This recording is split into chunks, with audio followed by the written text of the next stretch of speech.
plantas em casa? Sabe adubar e regar corretamente? Muitas pessoas acabam se enrolando na hora de cuidar das plantas. Por isso, você vai conferir agora uma matéria sobre uma oficina que ajuda as pessoas a cultivar plantas dentro de casa. Vamos conferir!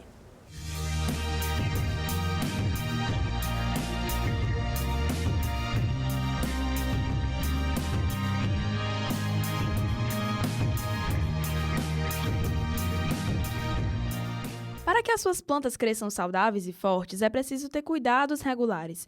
E quem deseja saber mais sobre isso teve uma ótima oportunidade na Oficina de Plantas do Interior, realizada na Universidade Federal do Ceará. Na oficina, os participantes aprenderam quais as espécies de plantas que podem ser cultivadas dentro de casa em lugares que não necessitam tanto da exposição do sol. A maneira que nós regamos, adubamos ou hidratamos as plantas pode afetar a vida delas, por isso é preciso ter muito cuidado.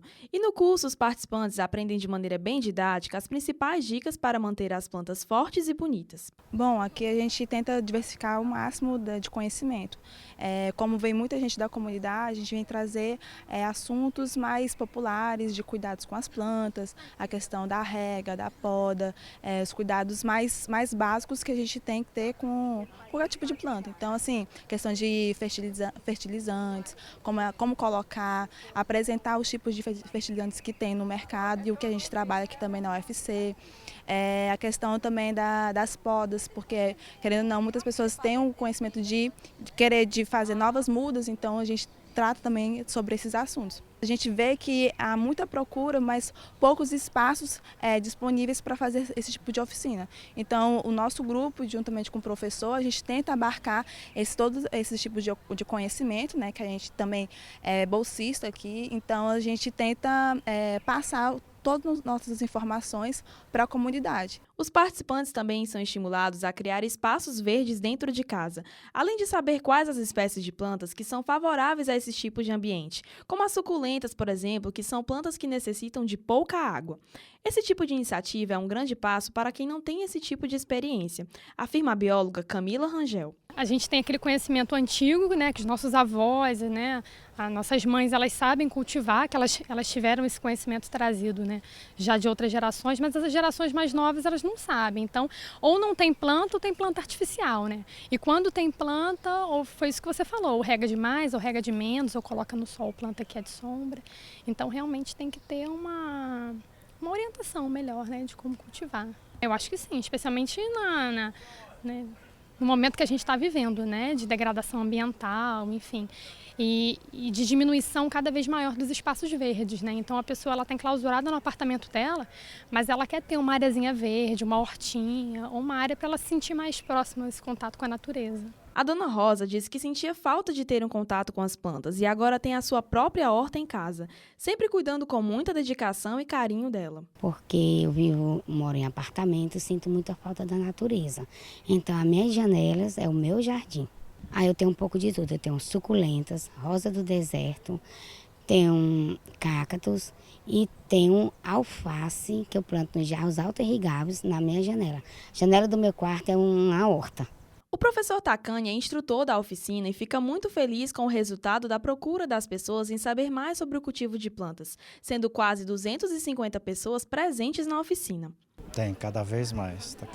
A gente tem uma das oficinas que nós temos dado, por exemplo, é o de cultivo de condimentos e hortaliças dentro de casa.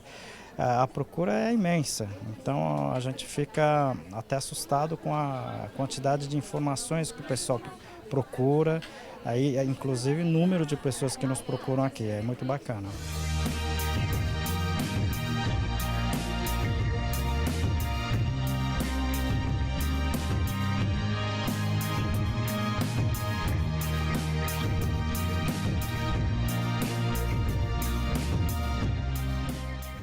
Nas férias, todo mundo gosta de ir à praia e se divertir. Mas você sabe quais são as áreas que estão próprias para o banho? Fique agora com o nosso quadro Vai da Praia e tire todas as suas dúvidas. As praias do Ceará são bem frequentadas em toda a época do ano e nesse período de alta estação aumenta ainda mais o número de turistas que vêm apreciar as belezas do nosso litoral. No início desse ano já saiu um novo boletim da Superintendência Estadual do Meio Ambiente, apontando 16 trechos adequados para os banhistas. As praias do Futuro, Serviluz, Beira-Mar e de Iracema apresentam alguns pontos próprios. Segundo a técnica da Gerência de Análise e Monitoramento da Autarquia, o período chuvoso foi o principal influenciador na elevação dos pontos impróprios. Fatores como condições climáticas, aumento da maré, presença de animais, disposição imprópria de resíduos sólidos e adensamento urbano nas proximidades das praias podem interferir o resultado da balneabilidade. Confira agora alguns trechos que estão disponíveis para os banhistas. No setor leste, entre o posto de bombeiros 6 até a Praça da Paz Dom Helder Câmara, entre a Praça da Paz Dom Helder Câmara até o posto de bombeiros 4. No setor centro, entre os espigões da Rua João Cordeiro e a Avenida Rui Barbosa, entre o Aquário até o espigão da Rua João Cordeiro, entre a Rua Jacinto Martins e a Avenida Filomeno Gomes, entre a Avenida Filomeno Gomes até a Rua Padre Mororó. Se você quer saber mais informações das outras áreas próprias, entre no site cemace.ce.gov.br. Não sai daí que no próximo bloco você vai saber mais sobre o prognóstico da quadra chuvosa no Ceará de 2017 e saber tudo o que acontece no Brasil e no mundo relacionado ao meio ambiente. Então fica com a gente que o Pense Verde volta já.